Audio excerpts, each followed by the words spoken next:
With the hundreds of thousands of brands and models of consumer goods found in today's marketplace, relationships work better when seen as acts of co-creation rather than acts of consumption. But capitalism teaches us how to be consumers. It does this so thoroughly that the consumer mindset becomes a core part of our identity and thinking. What then happens is, we start to think like customers, not only while making a purchase for a product or a service, but almost in all other areas of our day-to-day lives.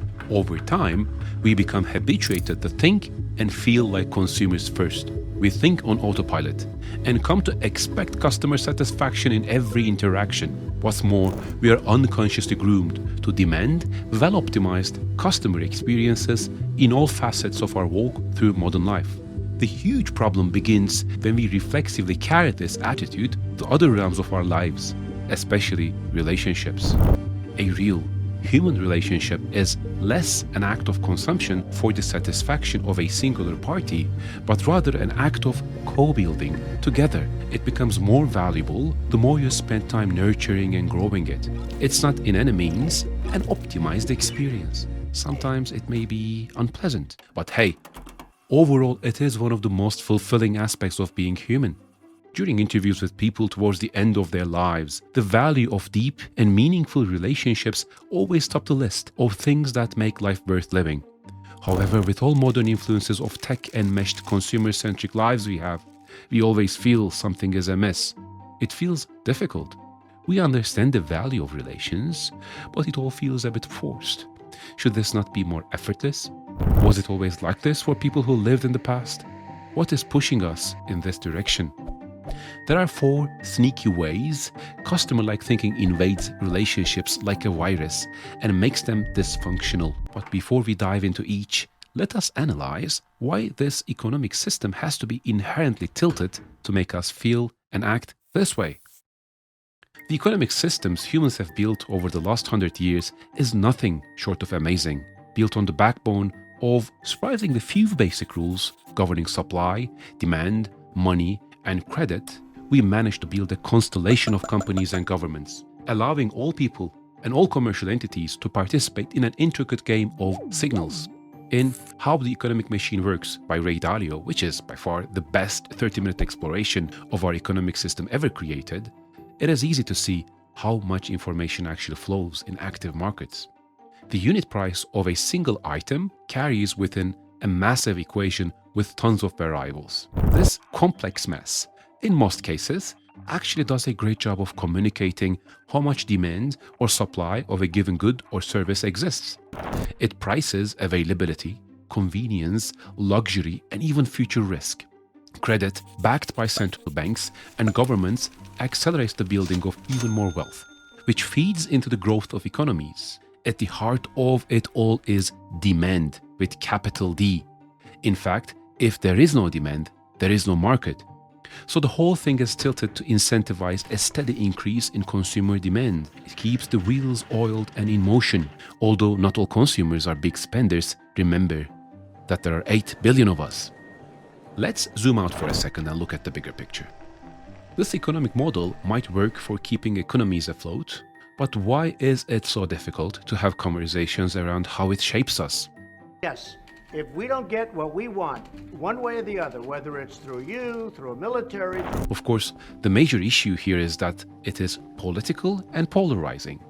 Every conversation around economic models turns into ideological discussions, suffocating other, more important conversations around how this economic machine affects human behavior.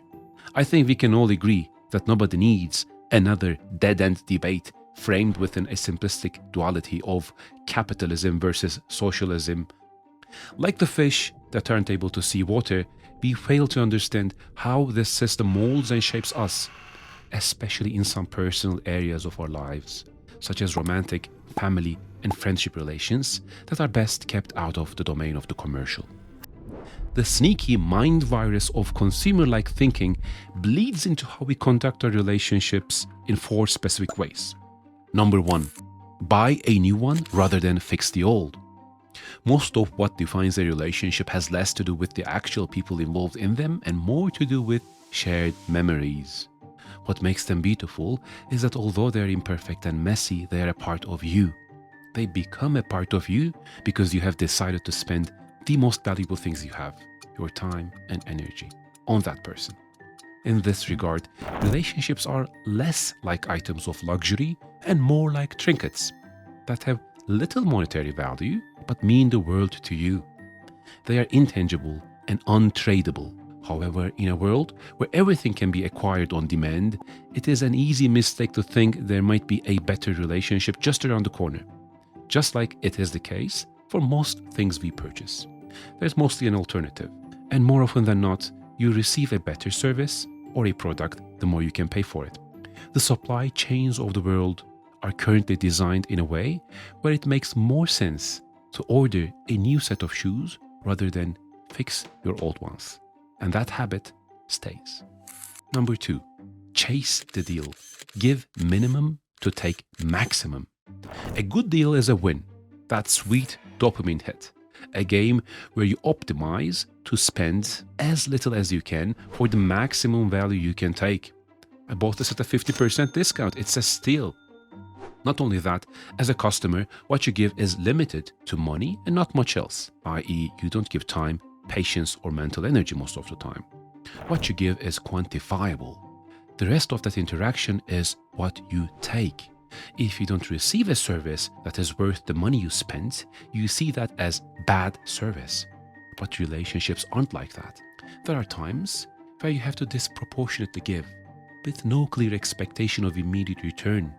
You need to show patience, love, compassion, interest, and genuinely work to solve the disagreements and find compromises. The best thing about this is, because you care about your partner or your friend, the act of giving itself becomes a pleasurable activity. This is less like the mindset of a consumer, but more like the mindset of an artisan who enjoys putting in the work because they like delighting their customers. Number 3, unrealistic standards and useful service life.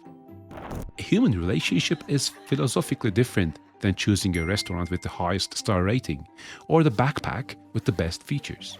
Precisely because it is a complex system in which the pleasure and meaning you get is a function of what you bring in. Imagine romantic partners, friends, and even parents had reviews of how well they perform in each role. This would be difficult to pull off, even as a dystopic Black Mirror episode, because the audience would punch holes in the logic.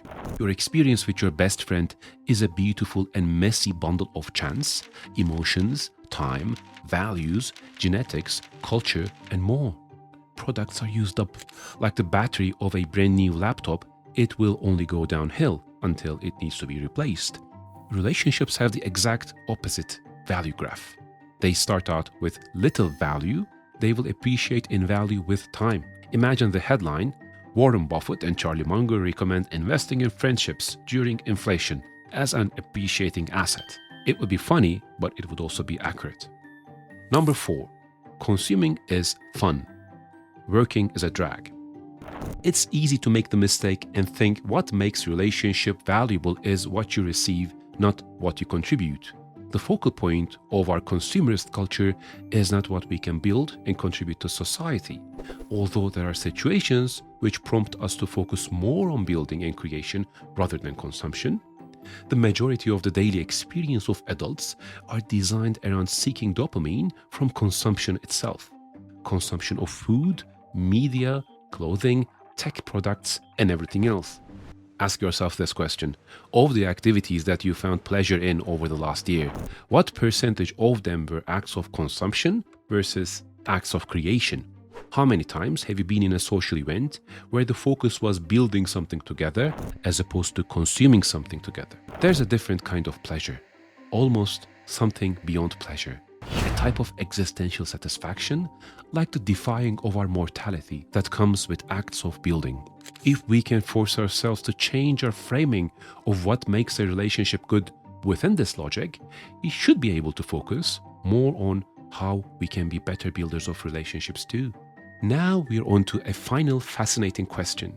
How do we, as individuals who have grown up in consumerist cultures, think outside of this box? There's no doubt the consume and replace loop is depressing.